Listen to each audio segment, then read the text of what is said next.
کہ ہکلا بھی رہی ہیں، تتلا بھی رہی ہیں، مایوسی کے اندھیرے میں بھی ہیں، گھر والے بھی پریشان ہیں، رشتہ دار پریشان ہیں، دوست احباب پریشان ہیں، اور اس معاشرے کا جو سب سے بڑا المیہ ہے، اس معاشرے کا، ہمارے معاشرے کا جو سب سے بڑا المیہ ہے کہ ہم حوصلہ افزائی نہیں کرتے، ہم سر پہ ہاتھ نہیں رکھتے، ہم سہارا نہیں بنتے، ہم لے کے اچھے ڈاکٹر کے پاس نہیں جاتے، ہم بیٹھ کے کاؤنسلنگ نہیں کرتے، ہم بیٹھ کے سمجھاتے نہیں، ہم بیٹھ کے حوصلہ نہیں دیتے، ہم کیا کرتے ہیں؟ ہم مذاق اڑاتے ہیں، ہم سامنے والے کی حوصلہ شکنی کرتے ہیں، ہم سامنے والے کی عیب جوئی کرتے ہیں، ہم اس کے انداز کو کاپی کر کے اس کی میمکری کرتے ہیں، ہم اس کے انداز کو اٹھا کر خاندان میں جا کر، محلے میں جا کے، رشتہ داروں میں جا کے، دوستوں یاروں میں جا کے، احباب میں جا کر اس کو بتاتے ہیں کہ وہ اس طرح بولتی ہے، اس طرح تتلاتی ہے، اس طرح ہکلاتی ہے یا ہکلاتا ہے۔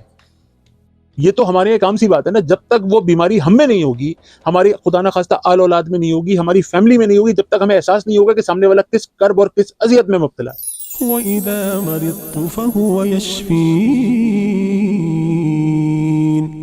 الحمدللہ رب العالمین والصلاة والسلام علی سید الانبیاء والمرسلین وخاتم النبیین صلی اللہ علیہ وآلہ وسلم، اما بعد فاعوذ باللہ من الشیطان الرجیم، بسم اللہ الرحمن الرحیم، اللہم صلی علی محمد وعلی آلہ وصحبہ وبارک وسلم علیہ۔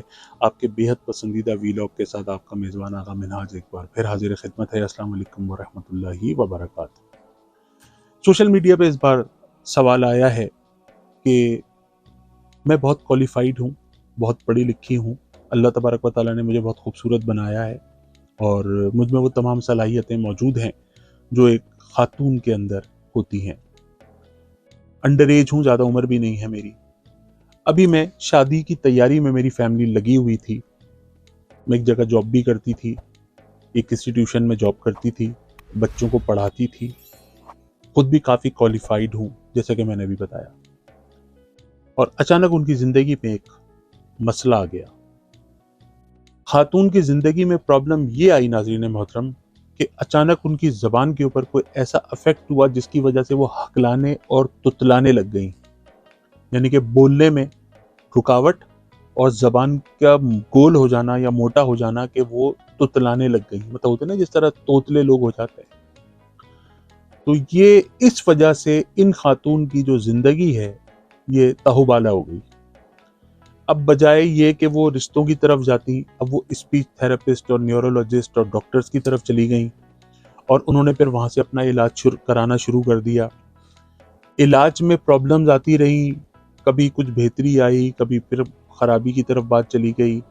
اس کے بعد ان کی زندگی مایوسی کے اندھیرے میں چلی گئی۔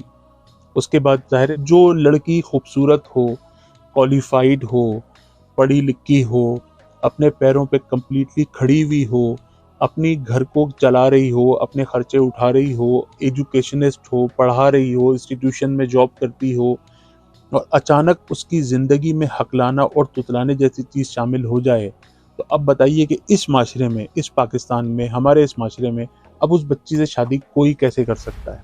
اب تو اس سے وہی شخص شادی کرے گا جو خود ہکلاتا اور تتلاتا ہوگا۔ میری بات کو پازیٹیو لیجیے گا۔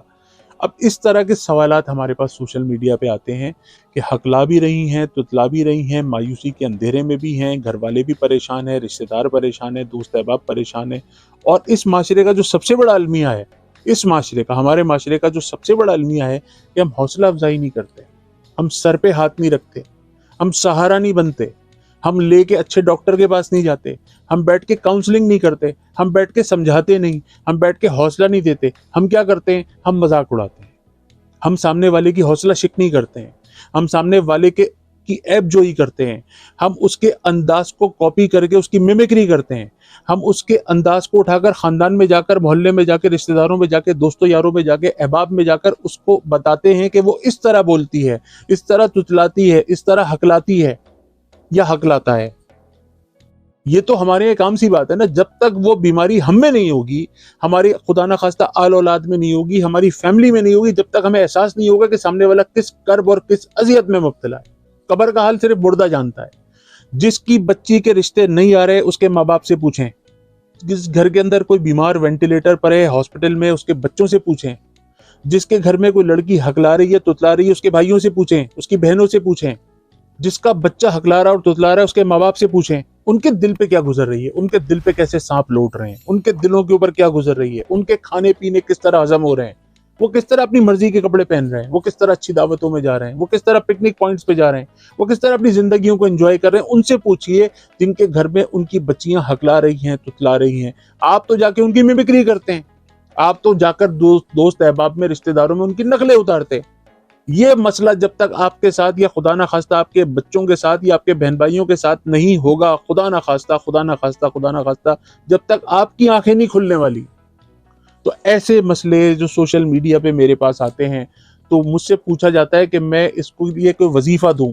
میں وظیفہ تو ضرور دوں گا, میں وظیفے سے پہلے جو یہ وظیفہ دے رہا ہوں نا, یہ بہت زیادہ امپورٹنٹ ہے. کہ خدا کا واسطہ لوگوں کے اوپر رحم کرنا شروع کر دیجئے, لوگوں کا مذاق اڑانا بند کر دیجئے, لوگوں کے لیے دعا کرنا شروع کر دیجئے. جب بھی کسی ہاسپٹلس کے پاس سے گزریں تو دعا کرتے ہوئے گزریے, یا اللہ تعالیٰ یہ جتنے ہاسپٹلس کے اندر بیمار ہیں سب کو شفائے کاملہ عاجلہ نصیب فرما. جب کسی قبرستان کے پاس سے گزریں 3 سورہ اخلاص پڑھ کے ایصال ثواب کر دیں کہ اللہ سب کی, تمام امت محمد مصطفیٰ صلی اللہ علیہ وآلہ وسلم کی بخشش و مغفرت فرما. جس پریشان حال کو دیکھیں, الحمدللہ الذی عافانی مما ابتلاک بہ وفضلنی علی کثیر ممن خلق تفضیلا, یہ دعا پڑھ لیجئے تو وہ بیماری آپ کو نہیں ہوگی. تو انشاءاللہ سب سے پہلے تو مایوسی کے اندھیرے سے باہر نکلو میری بہن. اللہ تبارک و تعالیٰ نے قرآن پاک میں ہر مسئلے کا, ہر پریشانی کا, ہر بیماری کا علاج رکھا ہے. آپ کا عقیدہ ہونا چاہیے. ایسے امراض جس کو ڈاکٹرز کہتے ہیں کہ لا علاج ہے, آپ نے صرف اور صرف زمزم پی کر اپنے آپ کو ٹھیک کر لینا ہے, کیونکہ زمزم کے اندر شفا ہے. زمزم پینے کے بعد ہر دعا قبول ہوتی ہے. آپ بیت اللہ کی طرف کھڑے ہو کے زمزم پئیں اور اللہ تبارک و تعالیٰ سے گڑ گڑا کے دعا کریں, انشاءاللہ آپ کا مسئلہ جو ہے وہ حل ہو سکتا ہے. پنجگانہ نماز کی پابندی کریں, انشاءاللہ آپ کی پریشانی حل ہو سکتی ہے. روزانہ صلاۃ الحاجات اپنے مسئلے کے حل کے لیے پڑھیں, انشاءاللہ آپ کی پرابلم جو ہے سارٹ آؤٹ ہو سکتی ہے. اور قرآن پاک کی ایک آیت ہے, سورہ طٰہٰ کی آیت ہے 25 سے 28, سورہ طٰہٰ 25 سے 28, رب اشرح لی صدری ویسر لی امری واحلل عقدۃ من لسانی یفقہوا قولی. سورہ طٰہٰ کی آیت نمبر 25 سے 28, رب اشرح لی صدری سے لے کے یفقہوا قولی تک ہر نماز کے بعد 100 مرتبہ پڑھیے. پانی پہ دم کریں, زمزم پہ دم کریں اور اس کو خوب پئیں. انشاءاللہ تبارک و تعالیٰ یہ مسئلہ آپ کی زندگی سے نکل جائے گا. اپنے آپ کو مایوسی کے اندھیرے سے نکال لیں. میں بار بار سمجھا رہا ہوں, اچھے ڈاکٹر کو دکھائیں, اسپیچ تھراپسٹ کو دکھائیں, انشاءاللہ آپ کا مسئلہ سارٹ آؤٹ ہو جائے گا. تمام مسائل کے حل اس دنیا کے اندر موجود ہیں, تمام مسائل کے حل قرآن پاک کے اندر موجود ہیں. آپ یقین کیجئے گا یہ مسئلہ بہت چھوٹا ہے, بڑے بڑے لوگوں کے مسائل اس قرآن پاک کی بدولت حل ہو جاتے ہیں. یا سلامو یا سلامو یا سلامو, اٹھتے بیٹھتے چلتے پھرتے پڑھیے, اللہ تبارک و تعالیٰ خصوصی کرم فرمائے گا. میرا یہ ویلاگ اگر آپ کو پسند آیا تو صدقہ جاریہ کے لیے ضرور شیئر کیجیے گا.